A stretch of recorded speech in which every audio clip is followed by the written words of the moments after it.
Okay, so for our next assignment, we are going to take one element that we have made already. So let's list off what we've made digitally, right? We made a cartoon jumble. We made a shape composition. We made a fantasy landscape. We made a fantasy creature. We put our fantasy creature in a fantasy landscape. And we made a cloud creature, right? Any one of those could be things you use in your animation. You are also allowed to add other things to your animation. Like you can add an anvil dropping on your cloud, right? You can add a giant fish swallowing your creature. You could add a tank rolling across your landscape. You could add a big mouth chewing up your cartoon jumble like a piece of gum, right? But this is the tricky thing, and this is why we'll need to storyboard it. It needs to be our own idea, our own vision. We are not just doing what I call a movement test. We are not just making our creature walk or fly across the screen. We are showing a metamorphosis, a transformation. And that requires showing a beginning, a middle, and an end to our animation idea. So you are expected to start with an image or part of an image that you've already created for the class. So this is what I want you to do in your sketchbooks. Even before we look at too many examples, I'm going to use Photoshop here as my sketchbook.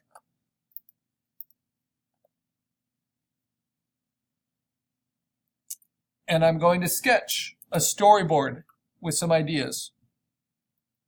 So let's see, do it 9 by 12. Actually, let's do it 11 by 14. So this is like a double page spread in my sketchbook.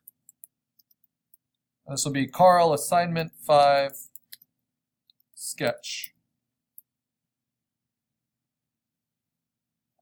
Okay, so pretend this is my open sketchbook. Right? It's got a spiral binding. You can draw digitally if you like, but you are going to include your sketch as part of this project. And we have a longer for this project. So I need to pick what elements that I've previously designed do I want to use. You can use more than one, but you have to use at least one or part of one. So do I want to use, wrong semester. Do I want to use my creature? Do I want to use my landscape? Do I want to use my cloud? Do I want to use my cartoon jumble? And I'll let you guys decide because I haven't thought of anything.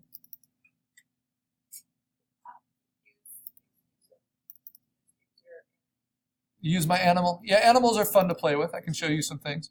So let me go ahead and take that creature from assignment 2, just the PNG. And I'm going to hold down Option while I drag and drop it to the desktop. It will make a duplicate of it to the desktop for me. So that's something I'm going to use. Is there anything else I might want to use? Because I could clearly use my landscape too, right? I'll just take my JPEG, hold down Option, drag and drop it. I could use my cartoon jumble with that, but that doesn't really kind of fit. Right? Though GIF animations, there's no reason it needs to fit. Like I could have this guy just start swearing and all the swear words and all these symbols kind of come together and just jumble up and overtake him. I could have him rolling this up a hill like it's a big pile of dung. I can do lots of things. So it's all up to your own creativity. I don't think exercise 2 is going to be that useful for this, the shape exercise, unless you want to do something cool with shapes in a very two-dimensional animation without the illusion of depth. And as long as you have a transformation, that would be fine. And then we have the cloud we just did, right? It's possible that our cloud could be a useful element. So I might even get that ready. So I'm going to give myself as many options as possible as I start to sketch out my idea of things I can use. But you just have to use one or part of one.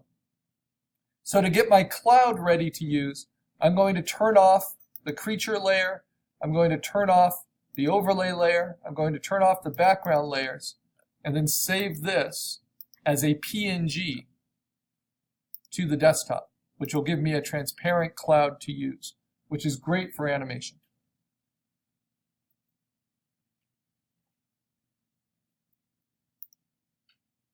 And because I saved it to a new location, it will not overwrite my old file. Right. Okay, so now what do I do with these things? I have to figure out a story.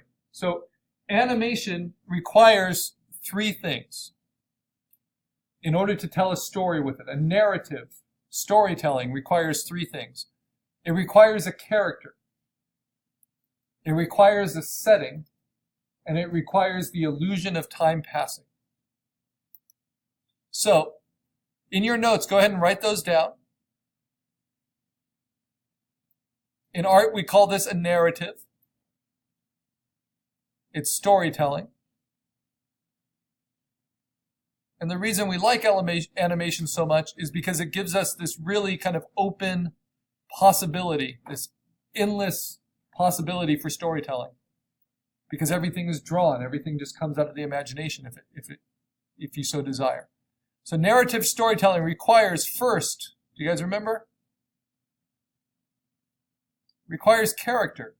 Now character in animation can be defined as something that your audience experiences the story through. So does your character need to be an animal or a person? Yeah, not at all. Because it's just something that your audience experiences the story through. This is why I like a sketchbook. I'm not very good at writing. Quickly on here. Okay, so can a paperclip be a character in an animation? Absolutely. So what if you're doing an animation about someone getting fired from their job, but you don't want to show the person at all, right? You can show their desk, and you can show the paperclip, and keep the paperclip always the same, but the things that change around the paperclip. You know, as the office gets cleared out, or as the electric bill comes. I don't know why you get fired.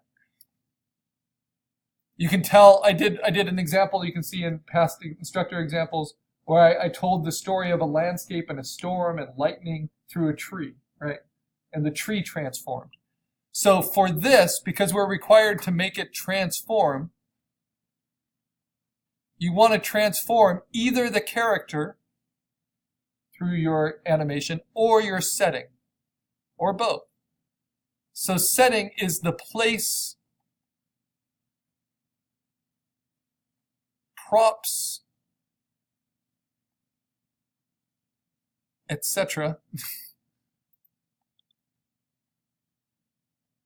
where your story happens. I want you to limit yourself to one scene. So in storytelling, like in script writing and storyboarding, a scene is any one time or place, right? And as soon as you change the time or place, that's a new scene. So I don't want you to have in your animation, scene 1, sunrise, scene 2, the date later that evening, scene 4, the Jeep ride up the mountain, right? Because that requires, for each scene, you have to establish the setting, you have to establish the actions. I want you to keep this animation to one scene, one setting throughout. Now, do you need to actually have content to establish a setting?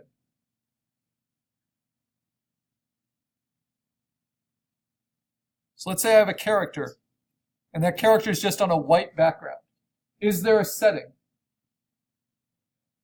You know, the white background.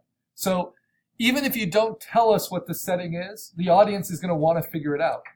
So what if my character has a scarf on? And the scarf's blowing, right? That helps us understand the setting. It might be outside, it might be cold, the wind's blowing in a certain direction, right? I could add snow. Okay, now I have a setting. Pretty clearly. I can put a shadow underneath. Does it help to show, like, snowy mountains, storm clouds, a bush covered in snow, a little dead rabbit carcass, frozen to death. I could just add lots and lots of stuff. A dead tree, or a tree that's lost all its leaves in winter. But if I overdo it on the setting, it takes away from focusing on the character. So this is why we storyboard it. And then 3, we need the illusion of time passing. The way we do it in animation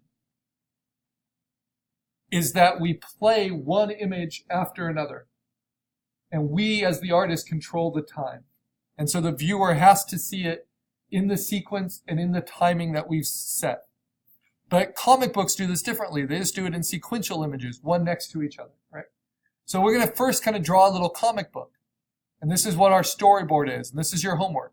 You're going to draw, this is what I highly recommend, but you can use as few as 8. You can use 8 to 12 storyboard panels. But I recommend you use 9. And I recommend you make them square, though I don't require any of this. And I recommend you do it on a 3x3 grid like this. Make sure you leave space in between. They don't need to look any neater than this, right? But you want to leave space in between so you can make little notes. Okay, so now I need to show some sort of transformation. That requires that I have some sort of beginning, some sort of middle, and some sort of end to my transformation. And if I want to make it a really engaging, kind of memeable, shareable GIF, I want it to loop so that it ends in a way that it can immediately reset and begin. That's not a requirement, it's a suggestion. Right? Okay, I need to pick something I've designed before, and I have different options here. I have my setting, I have my creature, I have my cloud to transform. And in the past, I've mostly done creatures in the backgrounds because it's fun to deal with that. But the problem is it gets really busy. It gets very cinematic right away. And since I've done that a lot, I think I just want to stick with the character. So I'm going to start with just my character. Just do a little sketch. Here he is. I'm going to do something more comical this time and maybe a little bit faster. So this is an action. Each panel, you are establishing something or you are showing an action. So what I am doing here is establishing the character, EST, and the setting. And I need to know what that setting is. And I don't know yet. In order to know what that setting is, I need to figure out, well, what transformation is going to happen to my character. And it can be something really simple, like an anvil dropping and splatting him. Or it can be something really poetic and beautiful. He sprouts wings. He evolves into a higher level Pokemon. He dies, becomes a ghost. He meditates under a tree, becomes enlightened. All kinds of different things, right? Sets fire to himself. He drowns, becomes a bloated corpse. Why is it so dark? These are all things that can happen to a creature, right? Or something external can transform, like a dinosaur can come and chew him up, right? And then spit him out. Or he can create more copies of himself. Yeah. Yeah, he can multiply. Multiply, absolutely. So there's lots of things. Let's put him into a setting that's outside. So I'm going to make a little note. Outside. And I like the idea of him getting chewed up and then spit out. Dark mind. That just sounds fun. Dark mind. So what's the beginning of that? So I'm going to show my creature, and my creature is going to be frolicking outside. Because it's not enough to just show a creature on a background. That's just a postcard. That's not a story. So my beginning sequence, I'm going to show him moving. I'm going to have him first move this way, so you can use little arrows. And this will be my first action. So action 1. Not to be confused with act 1. So it's action with a period for act. Frolicking. So he's going to look happy. I'm going to show you how you can make your character dance and bound, all that stuff, right? And he's jumping, and he's beautiful.